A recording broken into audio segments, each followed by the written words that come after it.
ప్రజల పక్షాన నిలబడడం ఇంపార్టెంట్. పార్టీ పెట్టినామా, సంస్థగా ఉన్నామా అన్నది కాదు, ప్రజల పక్షాన నిలబడడం ఇంపార్టెంట్. ఇప్పుడు రాష్ట్రంలో ఉన్న పరిస్థితులు మీరు చూస్తున్నారు. నిన్న జూబ్లీహిల్స్ ఉప ఎన్నికలు వచ్చిన రిజల్ట్ మీరు చూసిండ్రు. ఏం జరిగింది?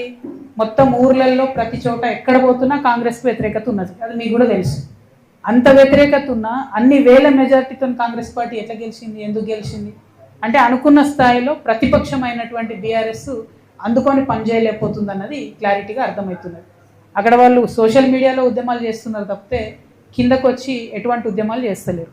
ఇంకొకటి పేరుకు కృష్ణార్జునులు అని చెప్పుకొని ట్వీట్లు పెట్టుకొని వాళ్ళది వాళ్ళు ఒకళ్ళు జబ్బ ఒకళ్ళు జరుచుకుంటూ తప్పితే, ఒకళ్ళు వీపు ఒకళ్ళు జరుచుకుంటూ తప్పితే పెద్దగా క్షేత్రస్థాయిలో పనిచేయలేదని అర్థమైంది. ఇలా చాలా కుట్రలు కూడా జరిగినాయి అనుకోండి జూబ్లీహిల్స్ ఎన్నికలలో. అవి సమయం సందర్భం వస్తే తప్పకుండా అవి కూడా చెప్తాం. కాకపోతే ప్రతిపక్షాలు ప్రజల ఎక్స్పెక్టేషన్ మేరకు పనిచేసినట్టయితే రిజల్ట్ మంచిగా వేరే రకంగా ఉంటుండే జూబ్లీహిల్స్. సో ఆ ఎక్స్పెక్టేషన్కి తగ్గట్టుగా వాళ్ళు పనిచేస్తలేరు.